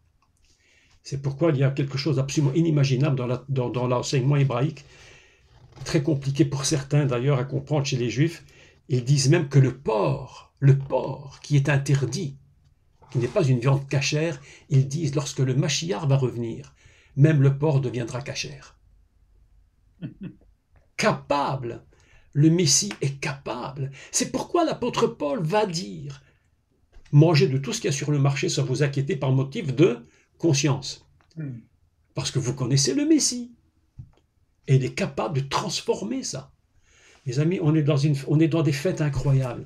On est dans des textes hébraïques absolument incroyables, fabuleux. C'est gigantesque d'interprétation. C'est vraiment fantastique, fantastique, fantastique. Il dit que les 7 fêtes, je vais clôturer. Il dit que les 7 fêtes de l'Éternel, il dit ce sera une sainte convocation. Ce n'est pas un mot par hasard. Avez-vous remarqué que dans Exode, chapitre, il faut que je le recherche, je ne sais plus. Il y a tellement de choses. Hein. Ah oui, Exode 25. Exode 25, chapitre, verset 8. Exode 25, 8. Et je vais clôturer avec ça. Exode 25, 8. Il dit ceci. J'avais fait un cours d'ailleurs que vous pouvez aussi trouver sur Internet qui s'appelle du Mishkan au tabernacle. Ça s'appelle du Mikdash au Mishkan. Ça s'appelle du Mikdash au Mishkan. Alors qu'est-ce que c'est que cette histoire, encore un peu étrange? C'est encore une histoire d'Hébreu. Alors ils me feront un sanctuaire. Un sanctuaire. Écoutez la suite. Et j'habiterai au milieu d'eux, et vous me ferez un tabernacle. Donc vous voyez qu'il y a bien 2 choses différentes. Un sanctuaire et un tabernacle. Et j'habiterai au milieu d'eux. Disons, première chose, qu'est-ce que c'est qu'un sanctuaire en hébreu? On appelle ça Mikdash. Et Mikdash, c'est un mot hébreu donc, qui vient de Kadosh. Kadosh, la sainteté. Celui qui est mis à part. Donc, et en hébreu, je fais juste un peu d'hébreu si vous permettez 3 explications très rapides.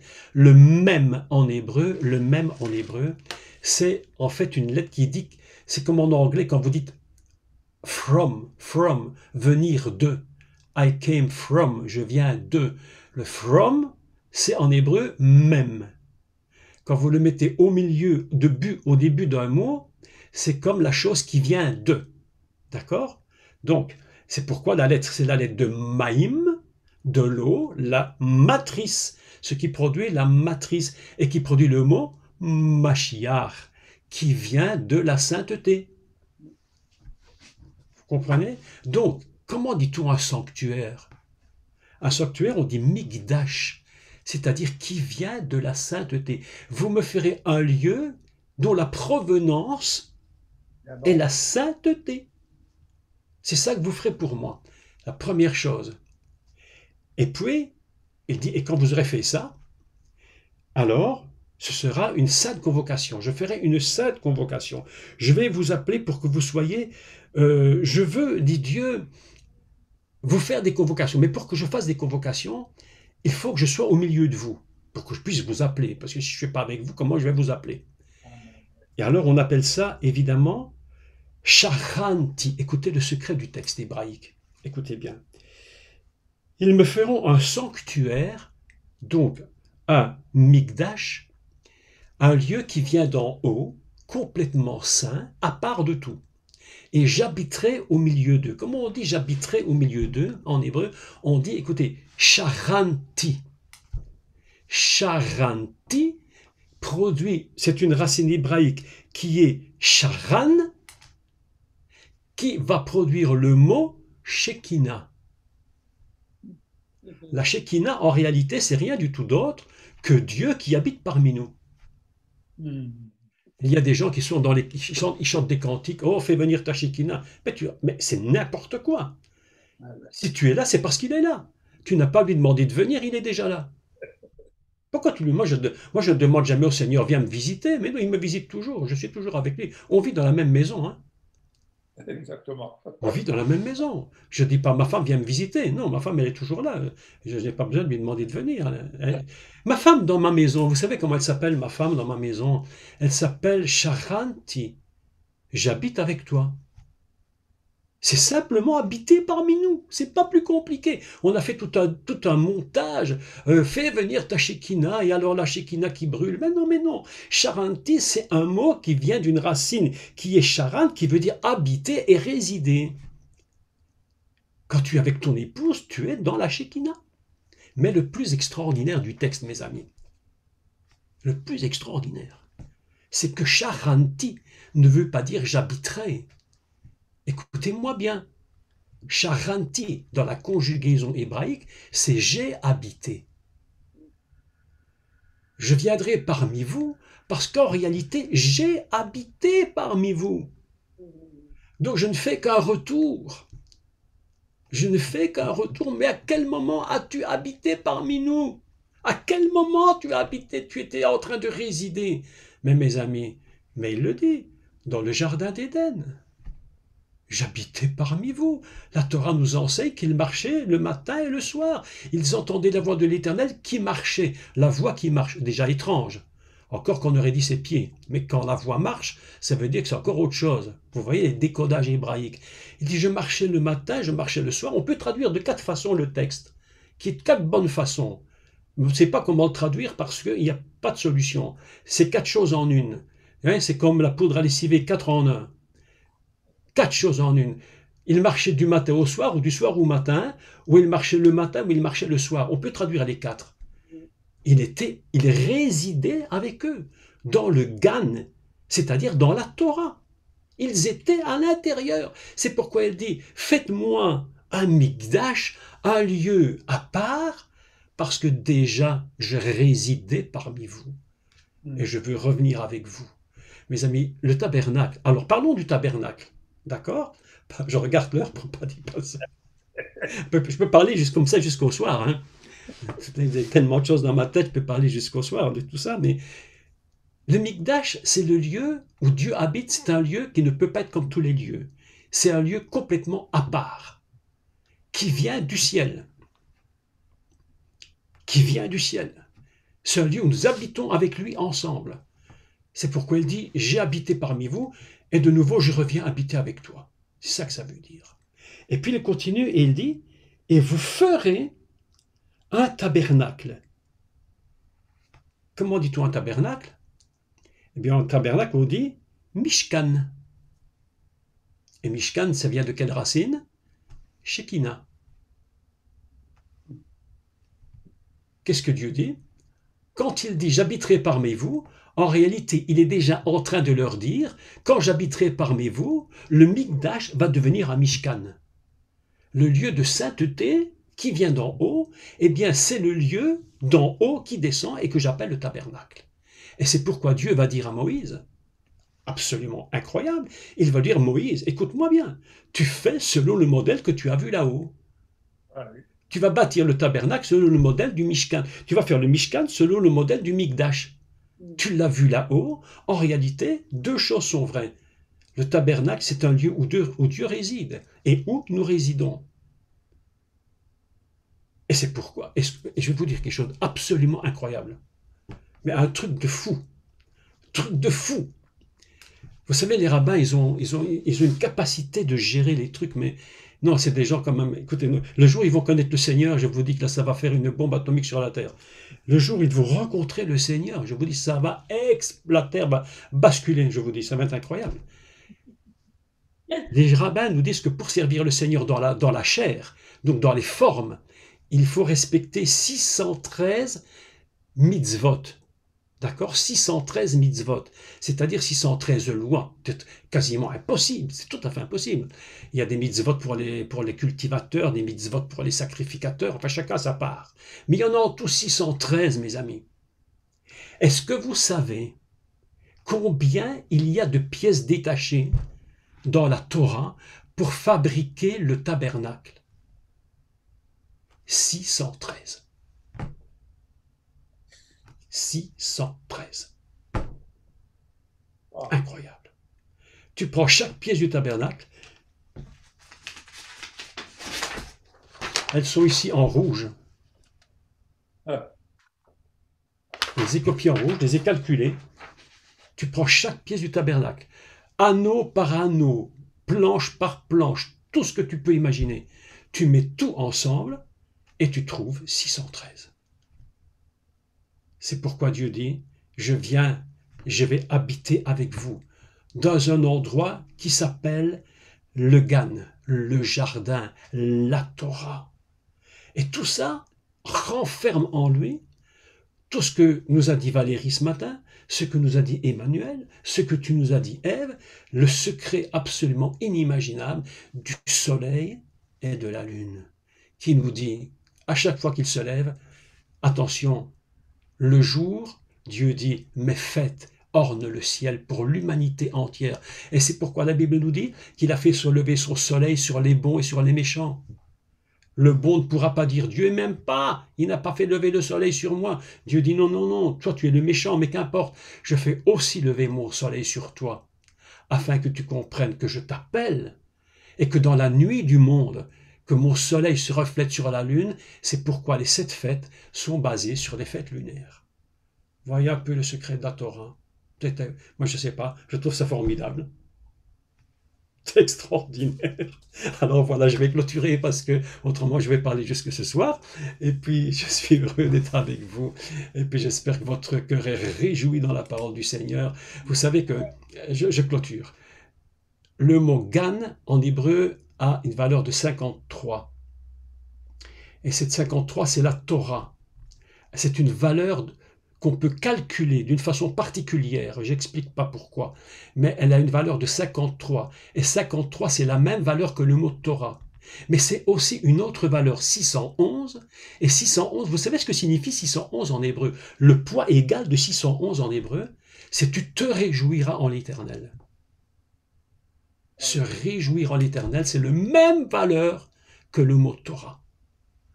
C'est pourquoi les Juifs font ce qu'on appelle Shimrat Torah, la fête de la Torah. Tu te réjouiras dans la Torah, dans la parole de l'Éternel. Et dans cette Torah magnifique, Dieu fait couler un fleuve qui se divise en 4 parties et il va remplir complètement l'espace de ce jardin.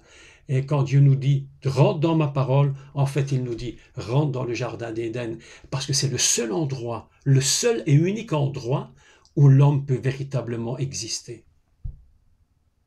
Voilà le secret de la Torah. Merci à tous, j'arrête là. On a entendu, on ne peut être que dans la joie. Merci. Seigneur, notre Père, nous te disons merci pour toutes ces bénédictions, toutes ces grâces, toutes ces faveurs qui nous ont été libérées ce matin, Seigneur. Nous te disons notre reconnaissance pour cette semaine que tu nous donnes à chacun, parce que c'est aujourd'hui le premier jour de la semaine, et nous sommes reconnaissants que ce soit une bonne journée, Seigneur. Sois béni, Père éternel, pour toutes les grâces que tu accordes à tous nos bien-aimés ici présents, et qu'ils soient vraiment sans cesse renouvelés, fortifiés, Seigneur. Nous savons que tu habites en nous, nous n'avons pas besoin de te demander de venir. Alors, Seigneur, nous te disons merci parce que tu nous accompagnes tous les jours jusqu'à la fin des temps. Amen. Amen. Amen. Amen. Amen.